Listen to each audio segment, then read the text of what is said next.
নবিল কছাৰী আত্মসহায়ক গোটৰ এটা উদ্যমী যুৱকৰ কৃষি বিপ্লৱ আৰু মই বৰ্তমান উপস্থিত আছোঁ শোণিতপুৰ জিলা বৰচলা বিধানসভা সমষ্টিৰ অন্তৰ্গত নবিল কছাৰী গাঁৱত আৰু এই নবিল কছাৰী গাঁৱত এডাল উদ্যমী যুৱকে ইতিমধ্যে তেওঁলোকে গঢ়ি তুলিছে সেউজ বিপ্লৱ যি আত্মসহায়ক গোট আছে নবিল যি আত্মসহায়ক গোট সেই আত্মসহায়ক গোটে আছে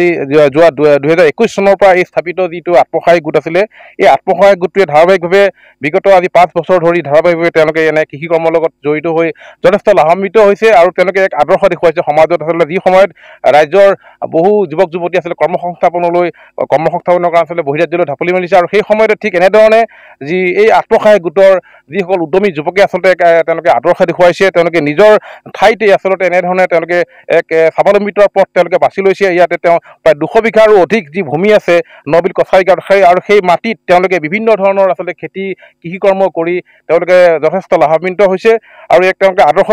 দাঙি ধৰিছে বিগত 5 বছৰ ধৰি তেওঁলোকে ইয়াত যি মাকৈ তৰমুজ মটৰকে আদি কৰি সৰিয়হ বিভিন্ন ধৰণৰ কৃষি কাৰ্য কৰি তেওঁলোকে যথেষ্ট লাভান্বিত হৈছে মোৰ লগত যি আত্মসহায়ক গোটটোৰ লোক আছে মই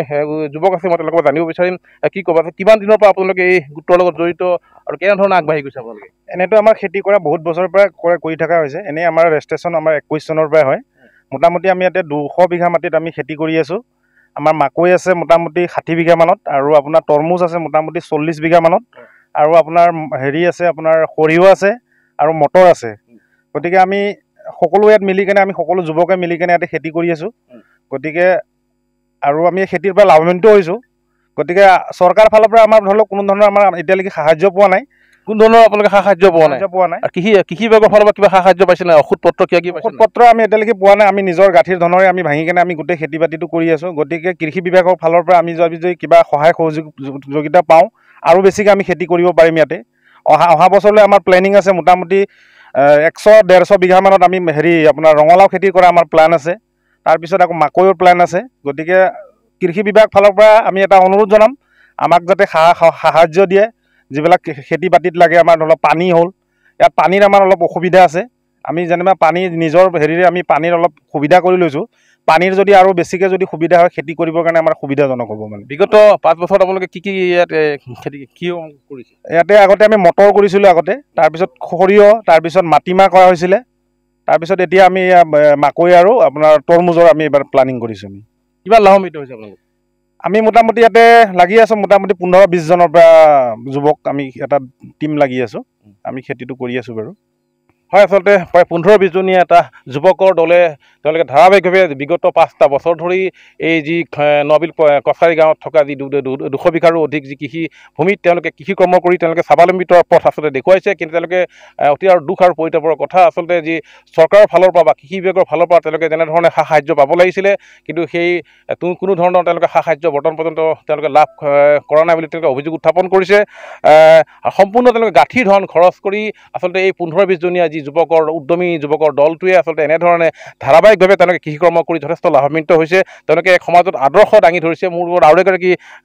যুৱক আছে মই জানিব বিচাৰিম কি ক'ব দাদা আচলতে কেনেধৰণে আগবাঢ়িছে বা চৰকাৰৰ ফালৰ পৰা সাহায্য কিয় পাইছে নেকি কি আহ্বান জনাব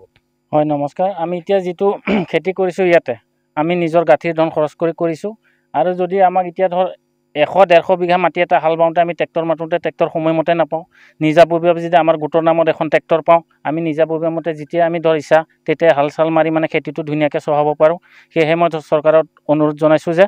আমাক এখন ট্ৰেক্টৰ লাগে আৰু ইয়াতে যদি সোলাৰ ছিষ্টেম পাম ট্ৰেক্টৰৰ কাৰণে আপোনালোকে আবেদন কৰিছিল নাই হয় আমি ট্ৰেক্টৰৰ কাৰণে এখন আবেদন কৰিছোঁ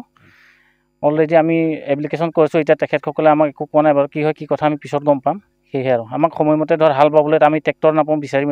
এই যে আমাৰ গোটৰ নামত যদি নিজাববীয়া এখন ট্ৰেক্টৰ হয় আমি সময়মতে নিজৰ খেতিটো সহায় কৰি খেতি কৰাত মানে আমাৰ সুবিধা হয় আৰু হয় আচলতে তেওঁলোকে ইতিমধ্যে যি ট্ৰেক্টৰৰ কথা কৈছে আচলতে কৃষি কৰ্ম কৰিবৰ কাৰণে যিহেতু এখন ট্ৰেক্টৰৰ খুবেই প্ৰয়োজন আৰু সেই ট্ৰেক্টৰৰ কাৰণে তেওঁলোকে ইতিমধ্যে তেওঁলোকে আবেদন জনাইছে তেওঁলোকে চৰকাৰক আহ্বান জনাইছে যে এই উদ্যমী যুৱকসকলক আচলতে কৃষি কৰ্মৰে তেওঁলোকে যিহেতু স্বাৱলম্বিতাৰ পথ তেওঁলোকে বাছি লৈছে গতিকে তেওঁলোকে অতি শীঘ্ৰে এখন চৰকাৰে বা কৃষি বিভাগে তেওঁলোকে এখন ট্ৰেক্টৰ তেওঁলোকক প্ৰদান কৰিব লাগে মই পুনৰবাৰ দেখুৱাইছোঁ এইসকলে হৈছে উদ্যমী যুৱক আচলতে নবিল যি আত্মসহায়ক গোট আছে নবিল কছাৰী আত্মসহায়ক গোটৰ এইসকল উদ্যমী যুৱক এনেধৰণে কৃষি কৰ্মৰে আচলতে নিজৰ ঠাইতে তেওঁলোকে এনেধৰণে এক আদৰ্শ দাঙি ধৰিছে। প্ৰায় 200 বিঘাৰো অধিক এই যি কৃষিভূমিত নবিল কছাৰী গাঁৱত ইয়াত ঠিক তেনেধৰণে এতিয়া এইসকল যুৱকে দেখুৱাইছে এক স্বাৱলম্বিতাৰ উৎকৃষ্ট নিদৰ্শন।